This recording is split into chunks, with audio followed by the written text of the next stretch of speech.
창조주가 되신 하나님 앞에 오늘도 택함받은 주의 백성들 한 마음으로 나아가며 예배합니다. 은혜의 하나님, 생명의 하나님, 우리 영혼의 아버지 되신 하나님, 우리의 예배를 받아 주옵소서.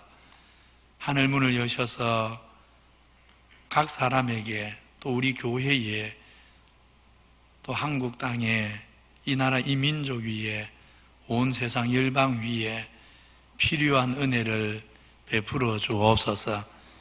교회가 사는 것, 우리 성도들이 살아갈 수 있는 것, 또 이 온 세상이 살아가는 것 모두가 하나님께 속하였고 하나님의 은혜요니 오늘도 우리 모두에게 이 땅 위에 은혜 위에 은혜를 베풀어 주옵소서. 여러 가지로 시국이 어수선하여 하나님 앞에 감사하는 마음도 또 답답하여 단식하는 마음도 있습니다. 감사로 드리는 제사를 받으시며 답답해하는 마음을 살피시사 주님 긍휼을 베풀어 주옵소서. 이 한 예배가 오직 우리 하나님께 영광이 되고 우리 모두에게는 세임 얻는 시간 되도록 주의 성령이 마칠 때까지 역사하여 주옵소서. 예수님 이름으로 기도하옵나이다. 아멘. 사랑합니다, 나의 예수님.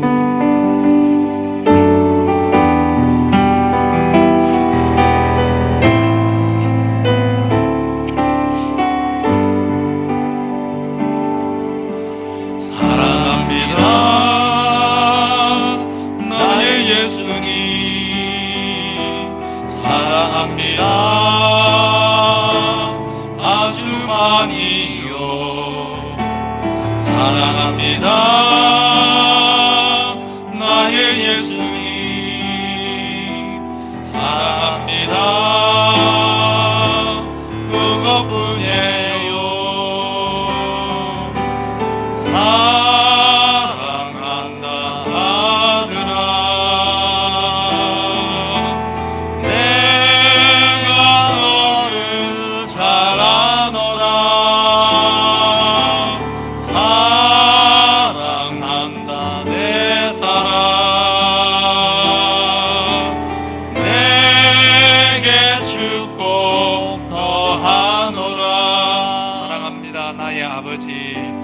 사랑합니다, 나의 아버지. 사랑합니다, 아주 많이요. 사랑합니다,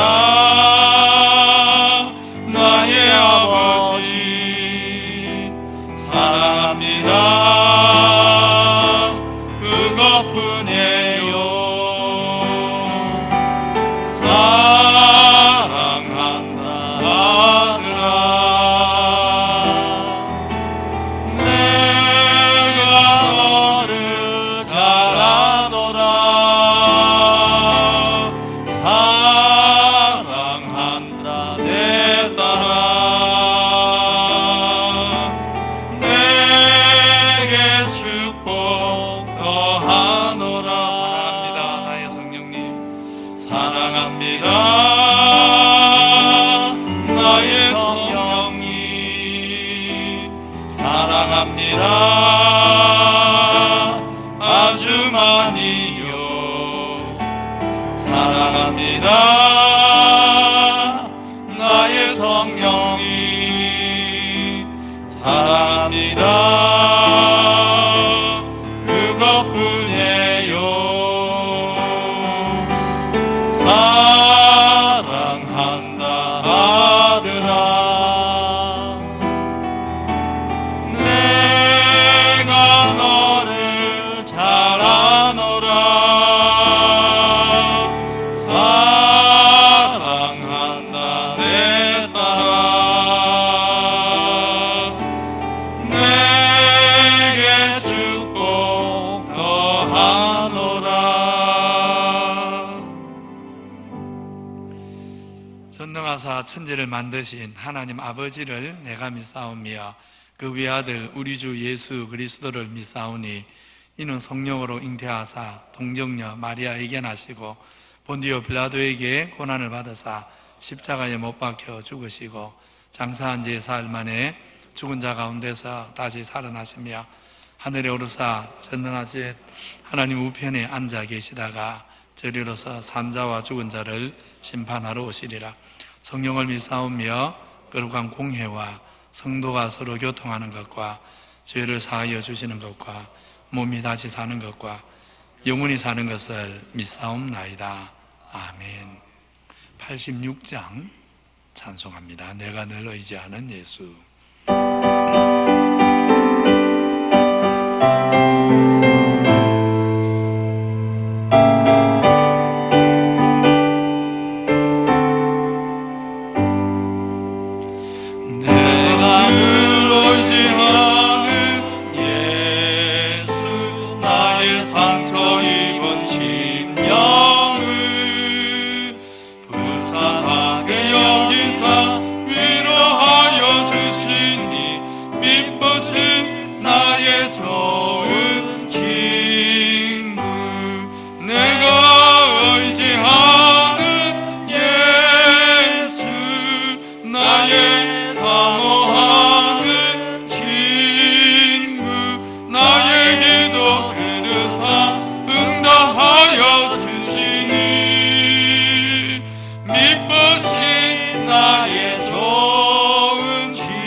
모든 영혼이 구원받기를 원하시는 하나님, 부족하고 무지한 저희들을 사랑하여 주시고 주님의 존전으로 불러주셔서 예배드리게 하여 주셔서 감사드립니다. 마음과 뜻과 정성을 다하여 하나님이 기쁘게 받으시는 예배가 되게 하여 주옵소서. 세상이 죄악으로 관영하고 코로나19로 인하여 온 세상이 혼란하고 나라와 교회가 무척 어려운 가운데 있습니다. 주여, 모든 정치 지도자들에게 지혜를 주옵시고 하나님과 국민들을 잘 섬기는 마음을 주셔서 슬기롭게 자유 대한민국 이 나라를 잘 이끌어갈 수 있게 하여 주옵소서. 한국 교회 지도자들과 온 성도들이 이 어려운 때에 기도에 전무하게 하옵시고 하나님 뜻에 더욱 순종하게 하시고 겸비한 마음을 허락하여 주옵소서. 비록 직장이나 가정과 삶의 터전이 전염병으로 어려워지고 힘들지라도 십자가를 의지하고 믿음으로 슬기롭게 이겨나가게 하여 주옵소서. 이럴 때일수록 우리가 형제를 더 사랑하고 병든 자 위로하고 나눠주고 섬기고 베풀며 믿음의 윤택한 삶을 살아가게 하여 주옵시고 외인들에게 선한 증거를 나타낼 수 있는 성도들 다 될 수 있게 하여 주옵소서. 오늘도 말씀을 전하시는 목사님 성령으로 함께하여 주옵시고 말씀의 은혜가 단비처럼 메마른 심령들을 적셔 주옵시고 영혼이 잘됨같이 범사가 잘되며 강건해지는 축복 시간이 되게 하여 주옵소서. 모든 기관들과 교회의 사역들과 진행되고 있는 모든 공사에 어려움이 없게 하여 주옵시고 봉사하는 주의 종들을 위로하여 주옵소서. 영상 예배 드리는 모든 성도들과 이 자리에 참석한 주의 종들에게 은혜와 평강을 허락하여 주옵소서. 감사드리옵고 예수님의 이름으로 기도드리옵나이다. 아멘.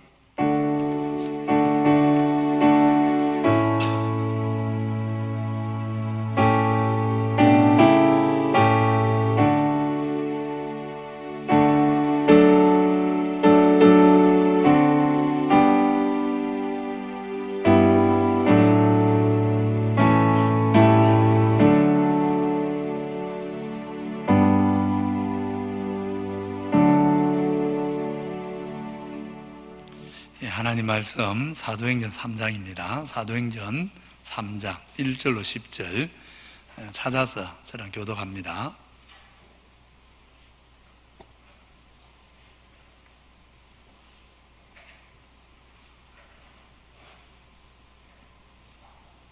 사도행전 3장 1절로 10절 교독합니다.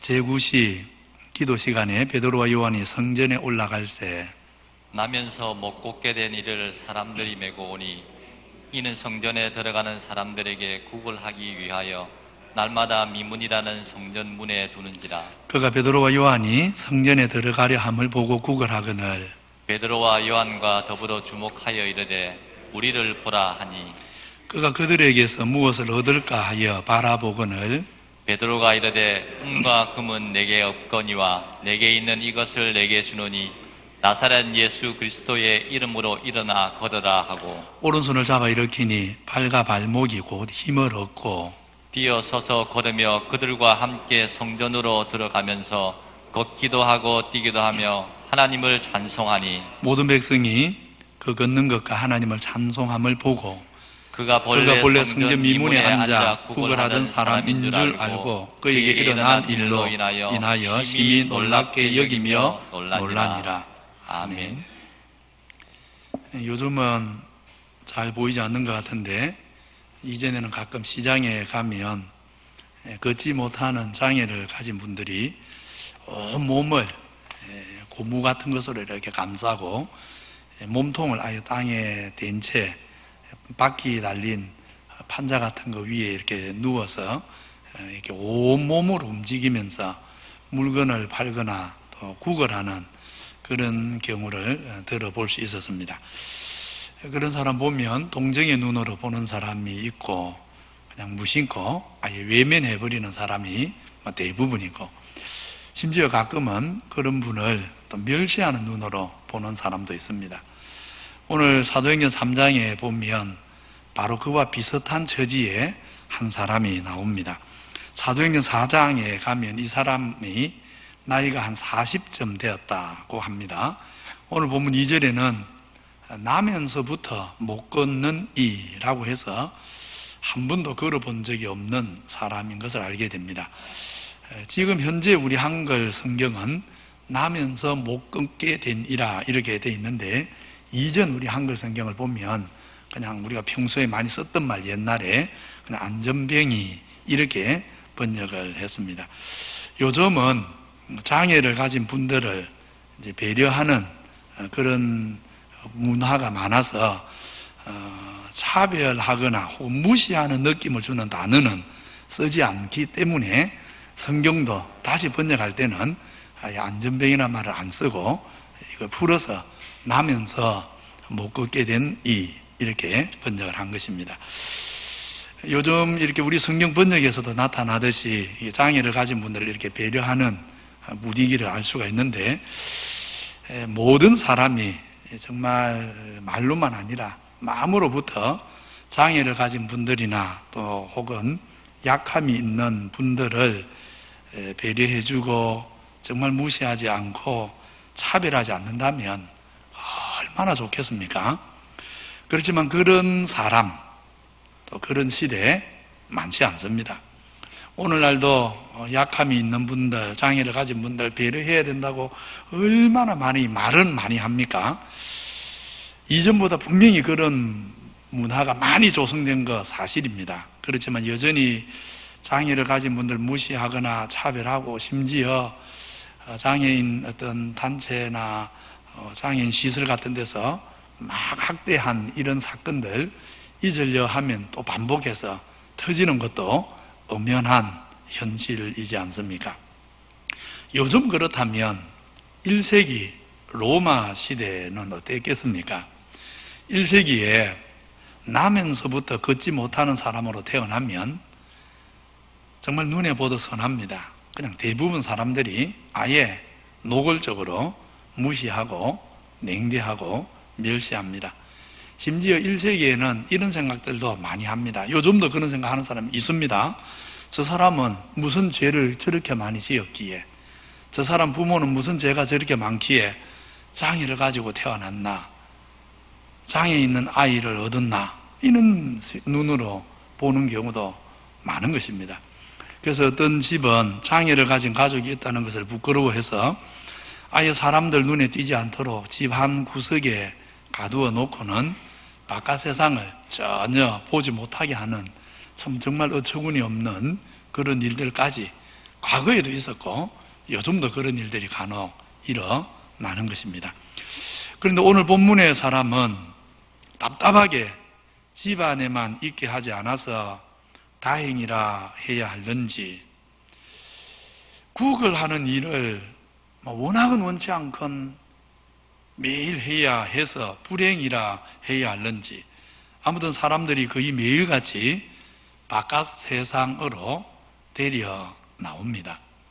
40년 동안이나 서는 것이 뭔지도 모르고 산 사람을 성전 미문에다 데려다 놓고 자의 반 타의 반으로 구걸을 하게 만든 것입니다.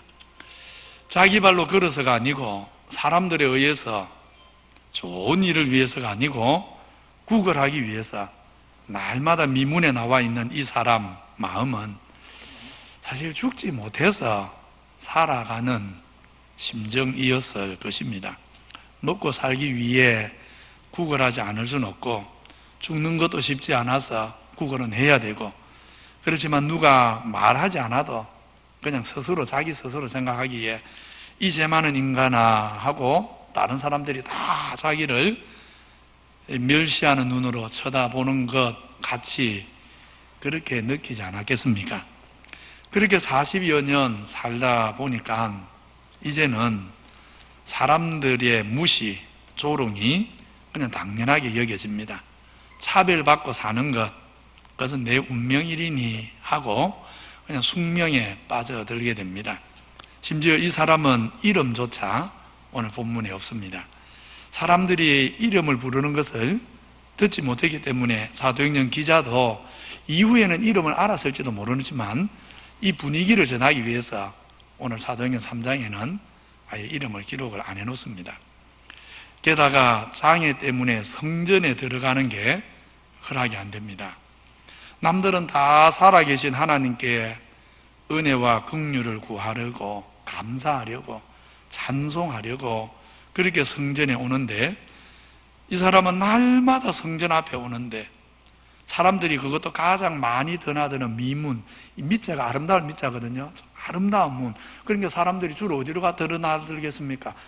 아름다운 문으로 드나들지 않겠습니까? 제일 많이 드나드는 그 문 앞에 날마다 오는데 40년 동안 한 번도 성전에 들어가 보지는 못했습니다. 사람들이 못 들어오게 합니다. 허락을 안 합니다.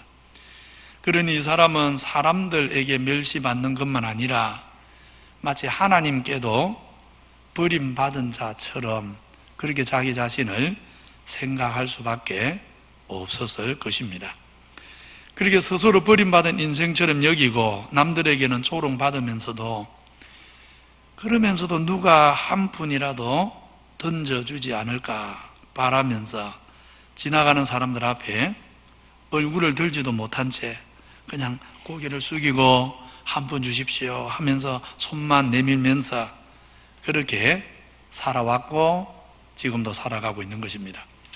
오늘 베드로가 우리를 보라 하고 눈을 들어서 고개를 들어서 좀 쳐다보라고 말하기 전에는 얼굴을 들어 다른 사람을 보지도 못하는, 이렇게 나면서 못 걷게 된 사람, 이 사람 보면서 오늘 우리는 우리 자녀들에게 또 우리 가족이나 이웃에게 특별히 여러 가지로 약점이 있는 분들, 장애가 있는 분들에게 정말 선한 말을 많이 해야 되고 덕을 세우고 격려하는 말을 정말 많이 해야 됩니다.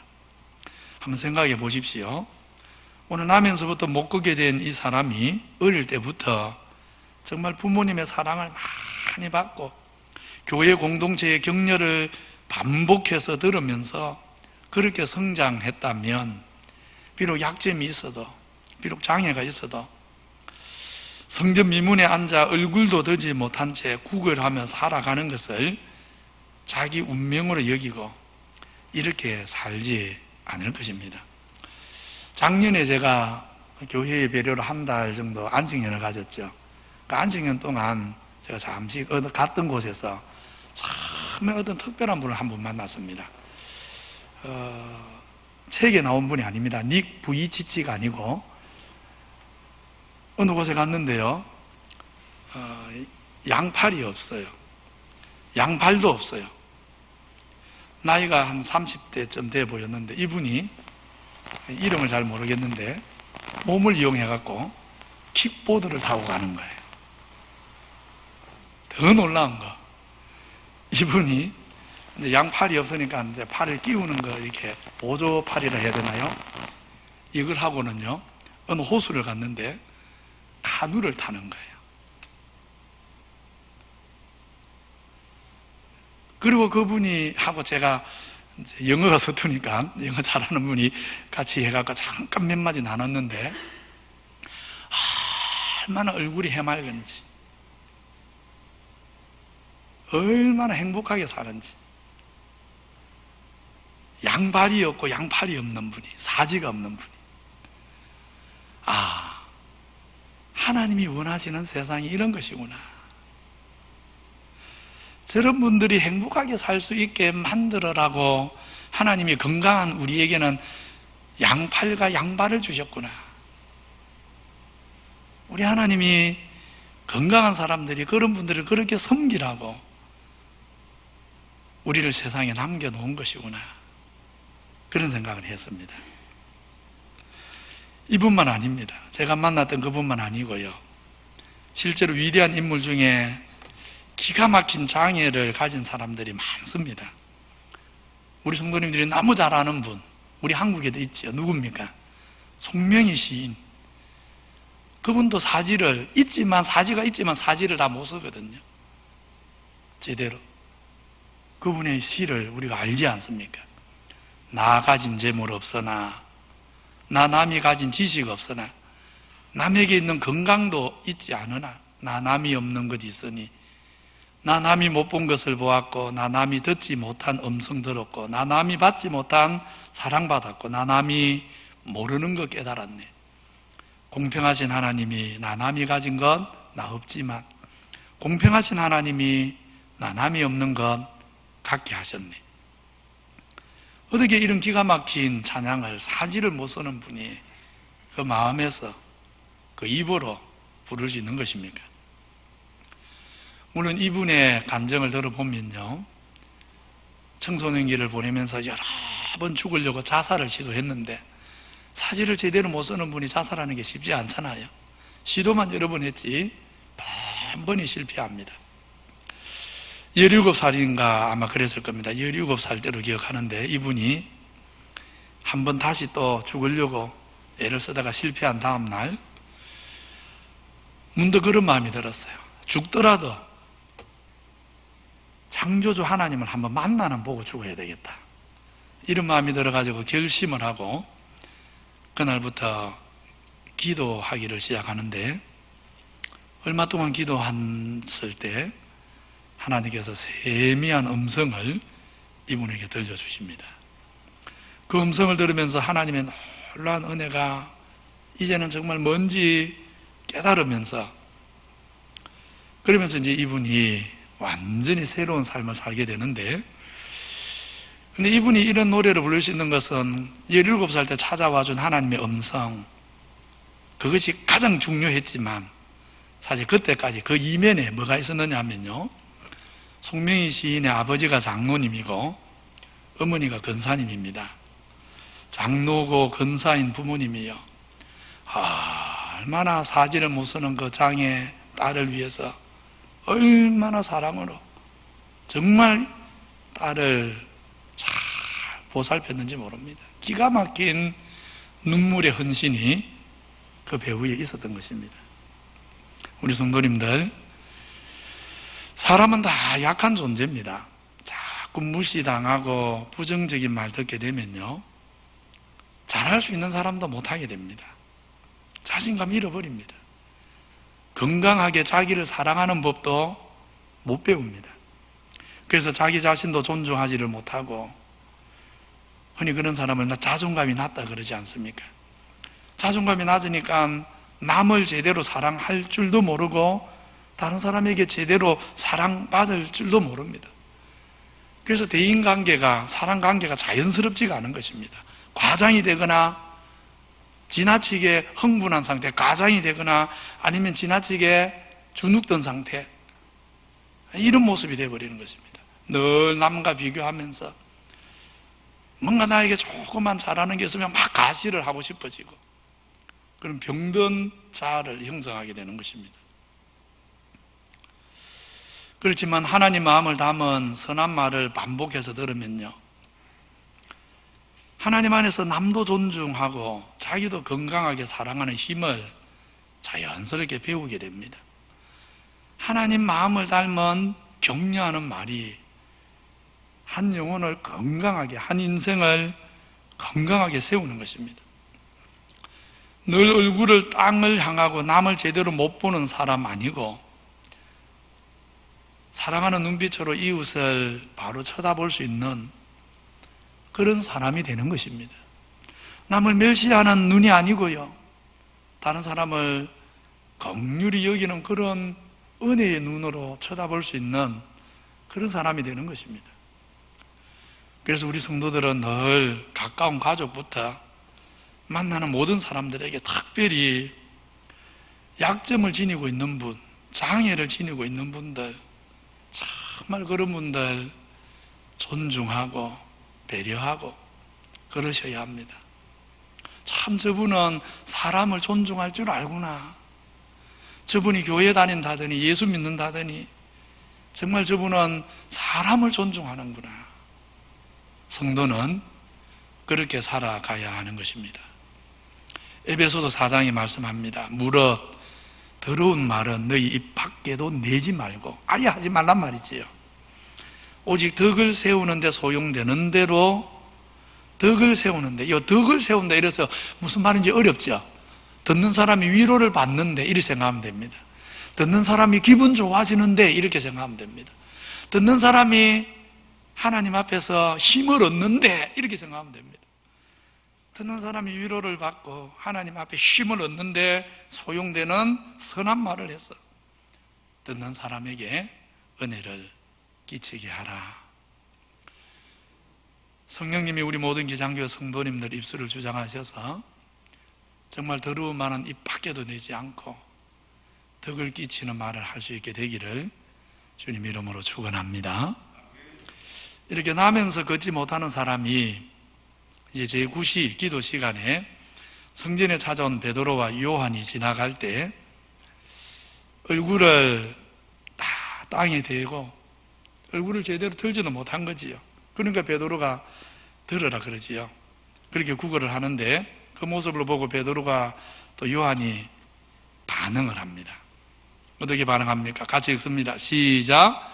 베드로와 요한이 더불어 주목하여 이르되 우리를 보라 하니. 이 말씀에서 두 가지를 좀 생각해 보고 싶습니다. 하나는 두 사도가 모든 사람에게 무시당하는 이 날 때부터 못 걷게 된 사람을 주목해서 보았다는 것입니다. 두 번째로는 주목해서 보면서 얼굴을 제대로 들지도 못하는 사람을 보고 이제 고개를 드십시오. 얼굴을 드십시오. 눈을 들어서 우리를 좀 보십시오. 그렇게 말을 했습니다. 먼저 베드로와 요한은 나면서 못 걷게 된 사람을 주목해서 보았습니다. 우리 성도님들 그냥 보이니까 보는 것하고 주목해서 보는 것하고 같습니까? 다릅니까? 다르지요. 보이니까 보는 것은 그냥 보는 겁니다. 근데 주목해 보는 것은 뭡니까? 마음에 어떤 생각이 있습니다. 긍정적이든 부정적이든 마음에 어떤 생각이 있어야 주목해서 보게 되는 것입니다. 오늘 베드로와 요한이 나면서 못 걷게 된 이 사람을 주목해 볼 때 저들이 어떤 마음입니까? 다른 사람들처럼 저 사람이 무슨 죄를 많이 지어서 저런 모습으로 사나, 저 사람이 죄를 지었나, 부모가 죄를 지었나, 이런 눈입니까? 물론 아닙니다. 오히려 반대입니다. 다른 사람하고는 눈도 마주치지 못할 정도로 이미 마음에 깊은 상처와 열등감, 좌절감, 두려움을 안고 있는 이 나면서 못 걷게 된 사람의 아픔을, 그 영혼의 괴로움을 느꼈기 때문입니다. 일어서지도 못하는 몸으로 살면서 겪어야 했던 온갖 어려움들, 그 어려움보다 더 깊은 다른 사람들에게 멸시받아 살아가는 고통들, 그런 중에도 진정한 위로와 사랑을 제대로 한 번도 받아보지 못하고 그렇게 내일에 대해서 어떤 소망도 품을 수 없는 그 인생의 아픔, 그 영혼의 아픔을 본 것입니다. 우리가 예수님 제자로 산다는 것은요, 이웃을 바라보는 우리의 눈이 바뀌는 것을 뜻합니다.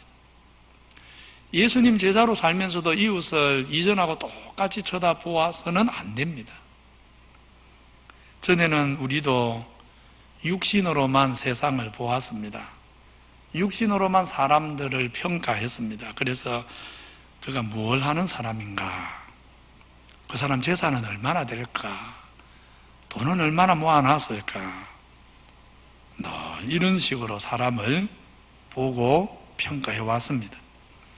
그러나 예수님의 마음과 사랑이 우리에게 임하면 우리는 더 이상 사람을 육신대로 보지 않습니다. 영적으로 보아야 합니다.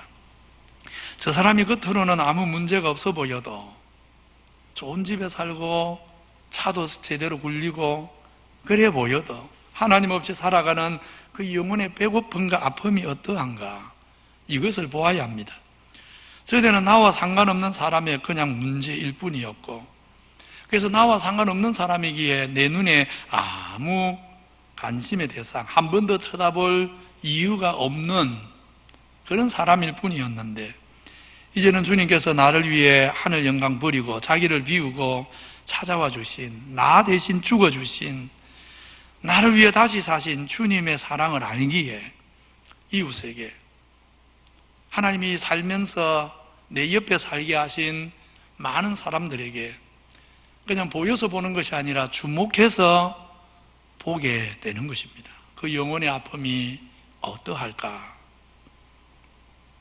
저 사람이 오늘은 잘 사는 것 같은데 곧 죽음이 눈앞에 다가올 시간이 오는데 그때 저 사람의 영혼이 어찌 될 것인가? 저 사람이 겉으로는 멀쩡한데 속에는 정말 무슨 문제가 있을까? 긍휼의 눈으로 보는 것입니다. 그리고 우리 주님은 성도는 이렇게 세상을 보아야 한다고 말씀하셨습니다. 너희 눈을 들어야 된다. 너희 눈을 들어. 성경을 보여주십시오. 너희 눈을 들어 밭을 보아라. 보라고 하지 않습니까? 주목해 봐라. 보이는 것만 보고 살지 마라. 주목해서 봐라. 눈을 들어서 봐라. 희어서 추수하게 된 것이 보이지 않느냐?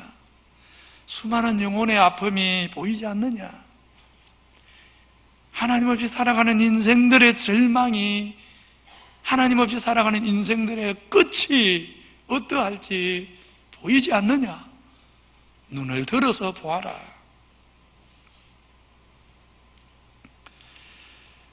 우리 성도님들이 눈을 들어서 영적으로 세상을 보호할 수 있기를 바랍니다. 눈을 들어보아라 그랬습니다. 나면서 못 걷게 된 사람의 그 영혼의 아픔을 느낀 베드로와 요한은 두 번째로 우리를 봐라 그랬습니다. 우리를 봐라. 우리를 쳐다보라는 것입니다. 물론 이 말은 나사렛 예수의 이름으로 일어나 걸어라 이 말을 하려고 나면서 못 걷게 된 사람의 믿음을 준비시키기 위한 말입니다. 그런데 베드로와 요한이 우리를 봐라 하고 이제 말한 데는 다른 의미가 또 있습니다. 지금까지 남보다 특별히 죄가 많아서 안전뱅이가 된 것이 아닌데도 세상의 가치관이 다 삐뚤어져 있으니까 그냥 나면서 자기 의지와 상관없이 못 걷게 된 사람인데 그게 특별한 죄와 상관이 아무것도 없지 않습니까? 그런데도 사람들은 정죄하고 멸시하고 그래서 스스로 열등감과 죄책감에 빠져 살아왔는데 이제 그 사람을 보고 우리를 한번 봐라. 눈을 들어서 우리를 좀 보십시오. 이 말을 하는 것은 이런 뜻입니다.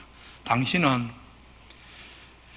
늘 그렇게 고개를 숙이고 다른 사람 얼굴도 제대로 못 보고 살아야 될 이유가 없는 사람입니다. 당신이나 우리나 하나님 앞에 똑같은 인생일 뿐입니다. 그러니 이제 하나님 앞에서 당신이 소중한 사람이라는 것을 깨닫고 고개를 드십시오. 더 이상 스스로 학대하지 마십시오. 자기를 미워하지 마십시오. 하나님이 당신을 사랑하십니다. 고개를 드십시오. 그런 뜻을 담고 있는 말입니다. 그렇습니다. 우리 교회도 장애를 가지고 살아가는 분들이 계십니다. 또 원치 않는 질병으로 오랫동안 고생하는 분들도 계십니다. 이런저런 아픔을 가지고 살아가는 모든 성도님들, 그것이 우리 성도님 여러분의 뭔가 남다른 잘못이나 죄 때문인 것처럼 그렇게 여러분 자신을 미워하거나 학대하거나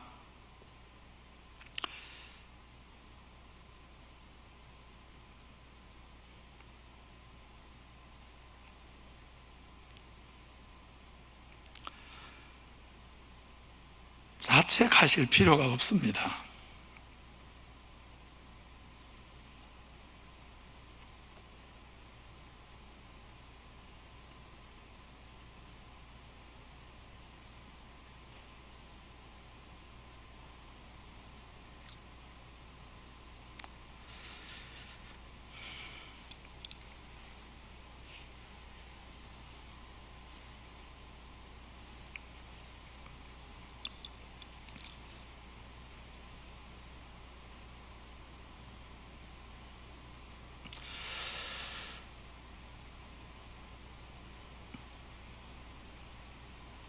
오늘 베드로와 요한을 통해 들려주시는 하나님 음성을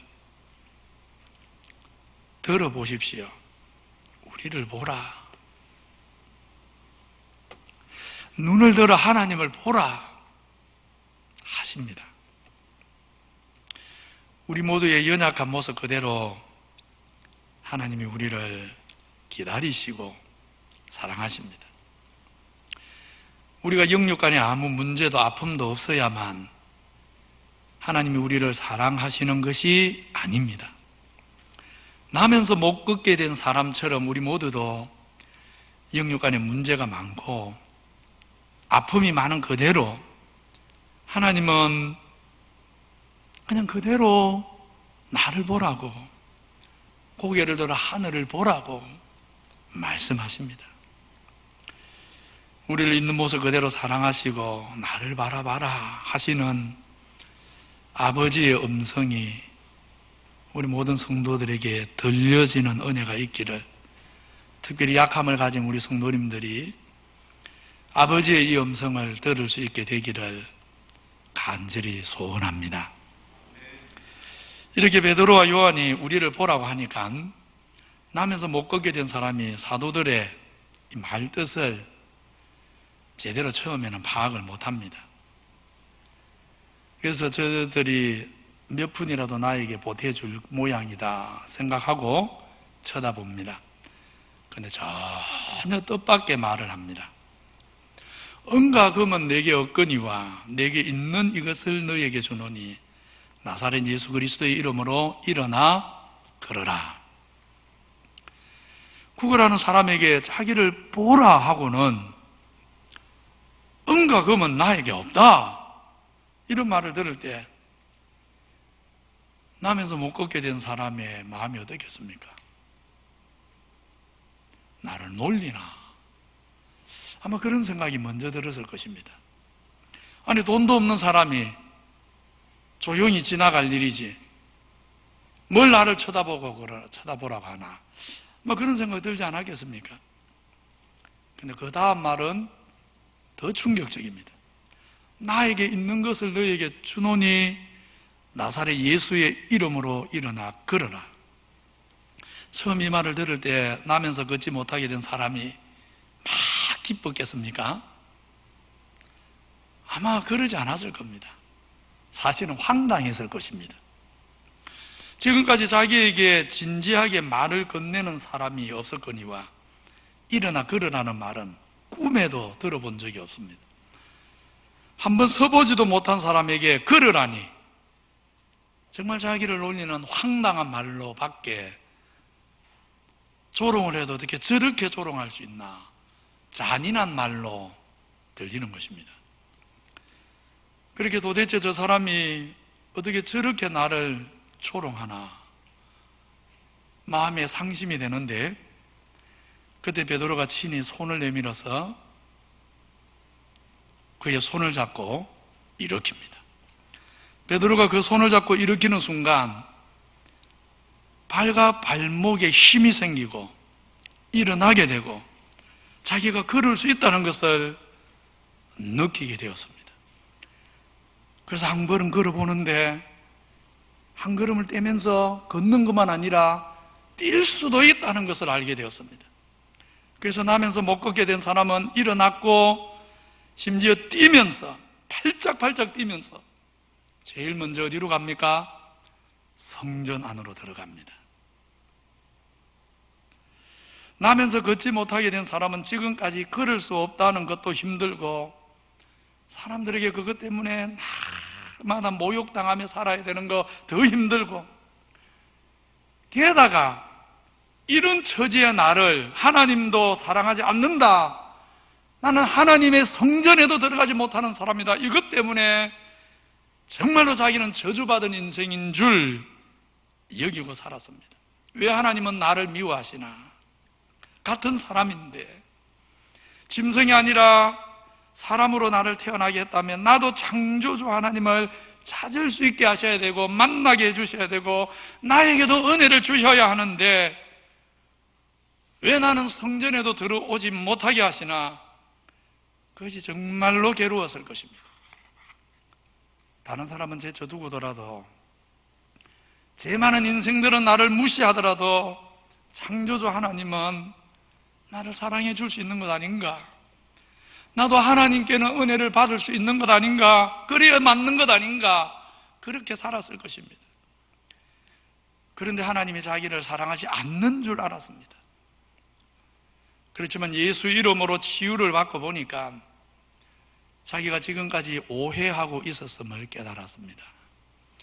하나님이 자기를 미워하신 것이 아니었는데, 자기도 하나님께 여전히 사랑받고 있었는데, 이제 그것을 비로소 깨달은 것입니다. 그렇게 하나님이 자기를 사랑하는 줄 깨달으니까 일어나서 가족들을 먼저 찾아가는 것이 아니라 성전 안으로 먼저 달려가면서 제일 먼저 하나님이 자기를 일으킨 줄 알고 찬양을 외쳐대기 시작하는 것입니다. 그것만 아니라 이제 지금까지 겪었던 온갖 멸시와 조롱, 열등감에서 벗어납니다. 더 이상 저 사람은 도대체 무슨 죄를 지었나, 이런 정죄의 시선을 받지 않아도 되고, 사람들의 차별과 냉대로 고통받지 않아도 됩니다. 오히려 사람들은 나면서 못 걷게 되었다가 고침받은 사람을 부러운 눈으로 쳐다봅니다. 저 사람이 하나님께 특별한 은혜를 입은 것처럼 나도 하나님께 저런 특별한 은혜를 입고 싶다고 그의 말에 귀를 기울이기 시작하는 것입니다. 말하자면 예수님을 만나고 그 은혜를 입으면서 나면서 걷지 못하게 되었던 사람은 전혀 새로운 인생을 사는 것입니다. 은혜를 깨달으니까 인생이 새로워진 것입니다. 전에는 하나님 찬송하고 감사하는 것과는 아무 상관이 없는 인생이었는데, 이제는 하나님 사랑에 감격하고 찬송하는 사람이 되었습니다. 전에는 그저 먹고 사는 문제에만 매달려서 먹고 살면 인생을 사는 것인 줄 알았는데, 이제는 먹고 사는 것은 또 다른 선한 일을 위한 수단일 뿐이라는 것, 하나님의 위대하심과 은혜와 사랑을 증거하고 찬양하는 것, 이것이 인생에서 더 중요한 인생의 핵심이라는 것을 깨달은 것입니다. 그가 받은 은혜로 하나님을 찬양하면서 그는 많은 사람들에게 인간의 육신의 눈에 보이지 않는 영이신 살아계신 하나님을 보여주는 인생이 된 것입니다.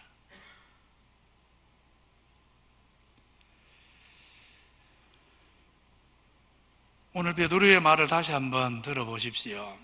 은과 금은 내게 없거니와 내게 있는 이것을 너에게 주노니 그랬습니다.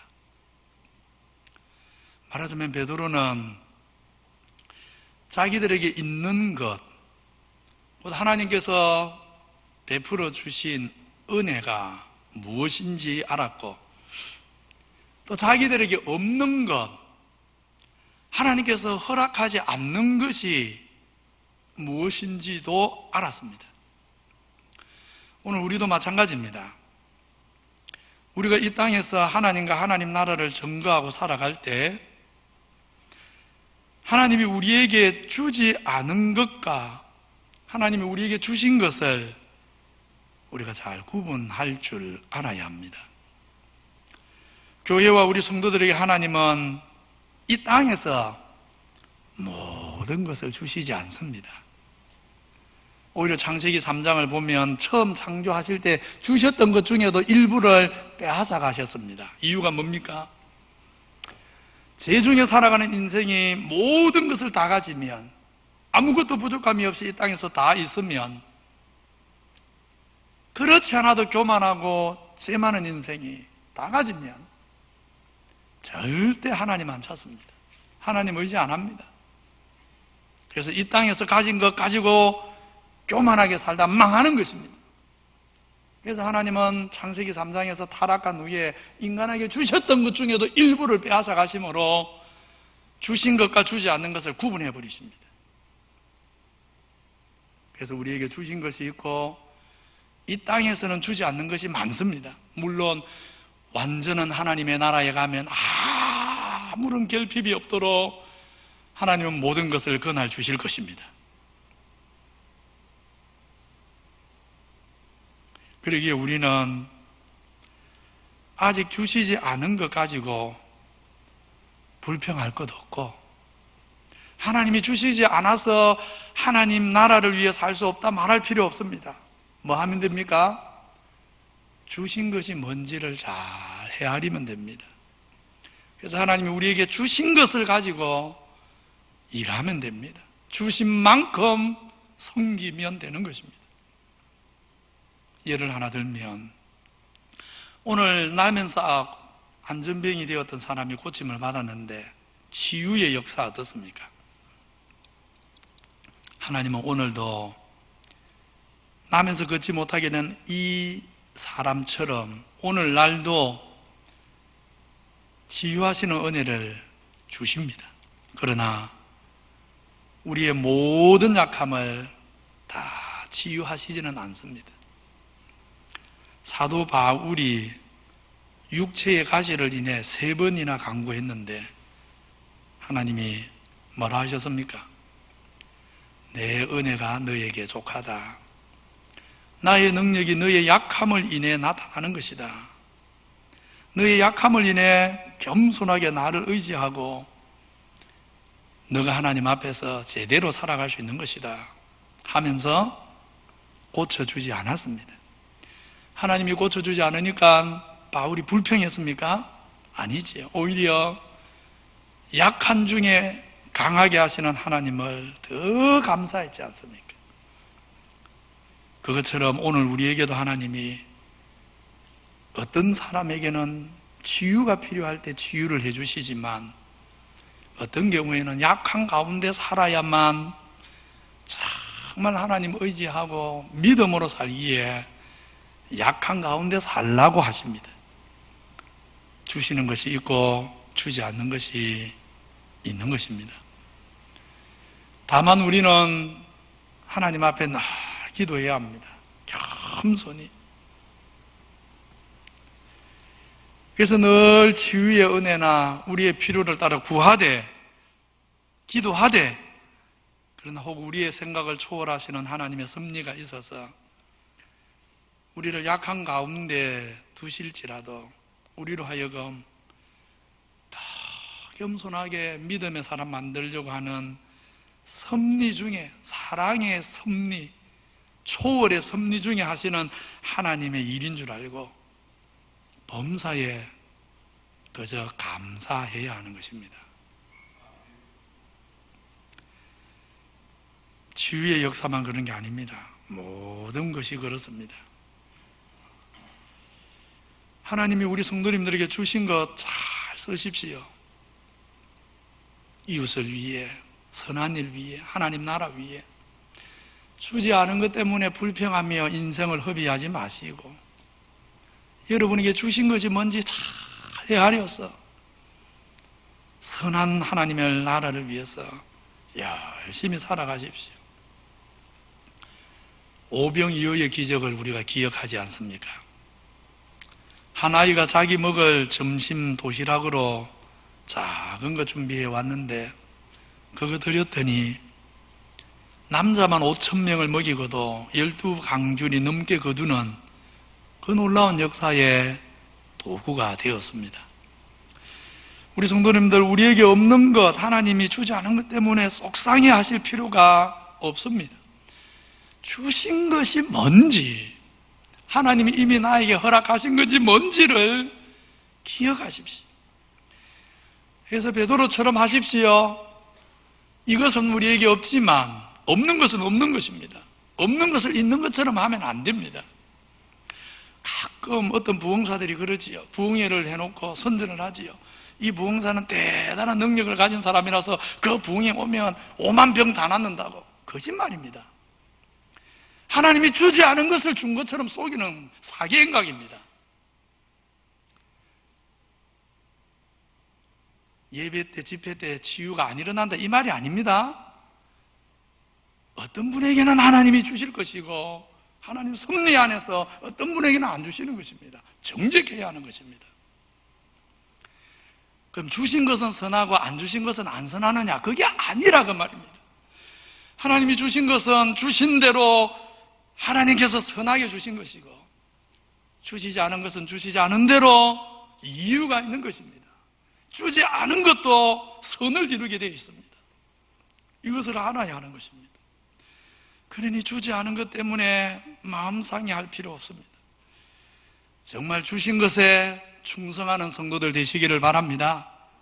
하나님이 나에게 주신 것이 뭔가? 주신 것에 충성하면 됩니다. 그래서 내가 작은 것 받았다 불평할 필요도 없습니다. 왜요? 작은 것에 충성하는 자에게 뭐도 맡긴다 했습니까? 많은 것을 맡긴다 했지 않습니까? 작은 것에서도 충성하지를 못하는데 많은 것을 어떻게 맡깁니까? 그래서 나에게 주신 것이 작건 많건을 떠나서 하나님께 받은 것에 충성하면 하나님께서 더 귀한 인생을 살게 해주시고, 받은 것에 충성하면 필요하면 더 해주시는 것입니다. 주신 것과 주지 않은 것을 잘 구분해서 정말 하나님이 나에게 주신 것 가지고 허비하지 마시고, 나만을 위해서 이기적으로 쓰지도 마시고, 하나님이 왜 이걸 주셨는가? 하나님의 선한 섭리를 헤아려서 어둠이 가득한 세상, 상처받은 사람들이 많은 세상, 장애를 가지고 약점을 가지고 아픔을 가진 사람들이 많은 세상을 하나님이 주신 것 가지고 사랑하고 섬기고 위로하고 베풀며 살아가는 우리 모든 주님의 자녀들 되시기를 주님 이름으로 축원합니다. 거룩하신 하나님 아버지, 나면서부터 걷지 못해서 한 번도 일어서 보지도 못한 사람,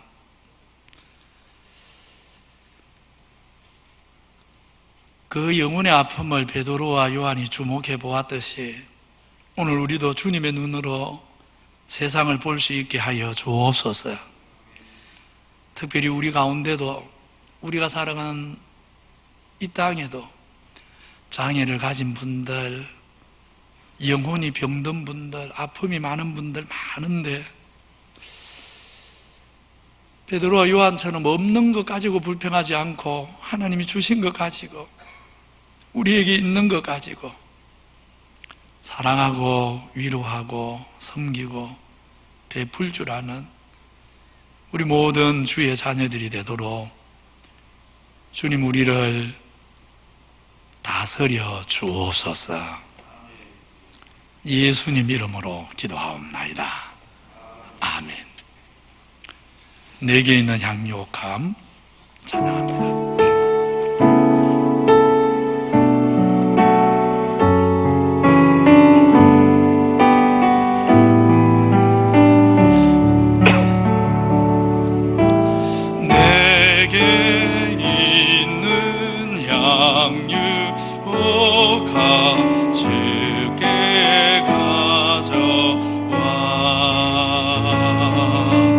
그 발 위에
하나님 아버지, 하나님이 우리의 창조주십니다.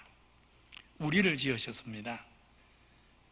우리가 몸이 있고 영혼이 있는 존재인 줄 아시고 우리 몸을 위해 양식을 주시고 공기를 주시고 햇빛을 주시고 필요한 모든 것을 주십니다.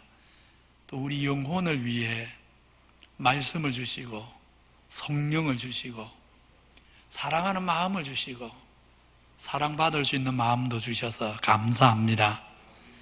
모든 것이 주께로부터 온 줄 알고 오늘도 주 앞에 예배하면서 열애 하나 구별하여 드립니다.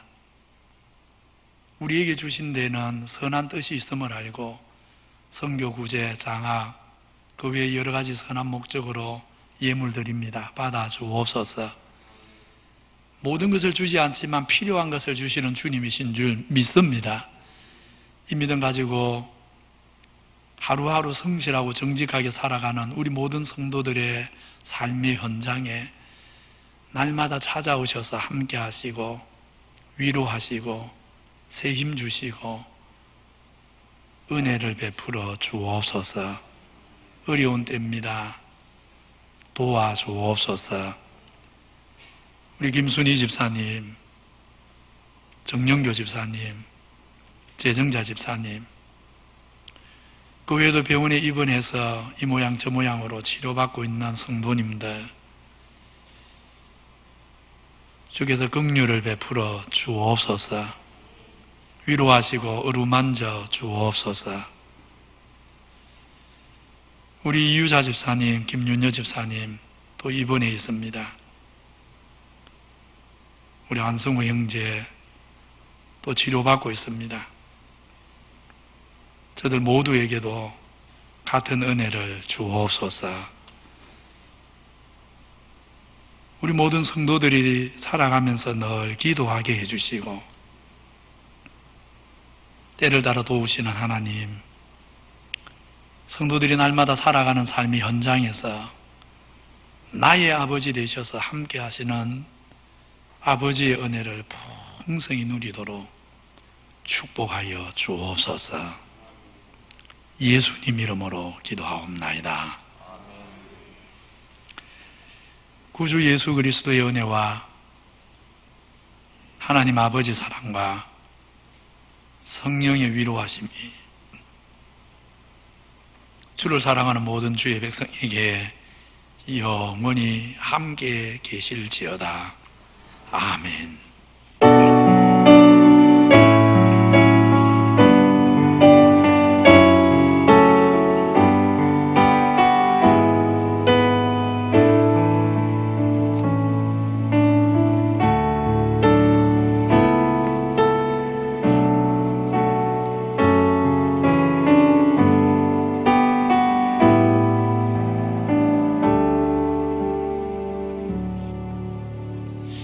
예배를 마칩니다. 앞뒤적으로 인사합시다.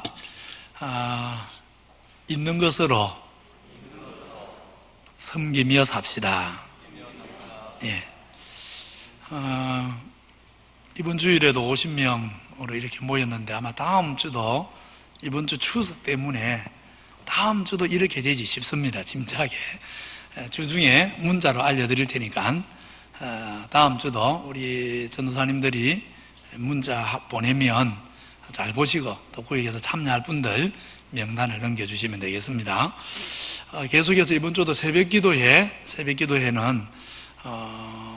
차량 운행은 안 되고요. 오실 분들은 오셔서 자유롭게 기도하시면 됩니다.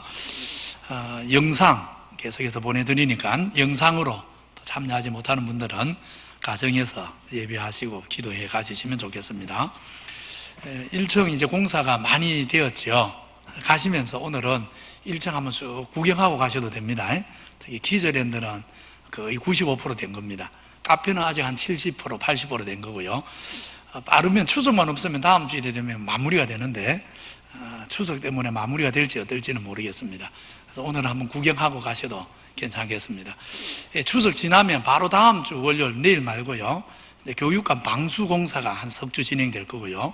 방수공사 끝나면 한 주 동안 2층, 3층, 5층, 6층 교육관 전층 리모델링 다시 하게 될 겁니다. 그래서 앞으로 공사가 한 달 정도 더 계속 진행이 돼야 되는데 지금까지 안전사고 없이 잘 마무리가 되었습니다. 근데 교육관 방수공사는 좀 난공사입니다. 줄을 타고 내려서 공사를 해야 됩니다. 그래서 많이 좀 기도해 주셔서 안전하게 공사 잘 마치도록 좀 기도해 주시면 감사하겠습니다. 김윤여 집사님, 이유자 성도님, 또 정성은 성도님, 안준혁 형제 이분에 계십니다. 김영희 성도님 하나님 부르심을 받았습니다. 참기름 계속해서 아마 좀 판매하고 있는 것 같은데 추석 맞아서 필요한 분들 구입하시면 되겠습니다. 다 같이 자리에서 일어나셔서 파송의 노래 바꿉니다. 내게 있는 향유옥함 1절만 하겠습니다.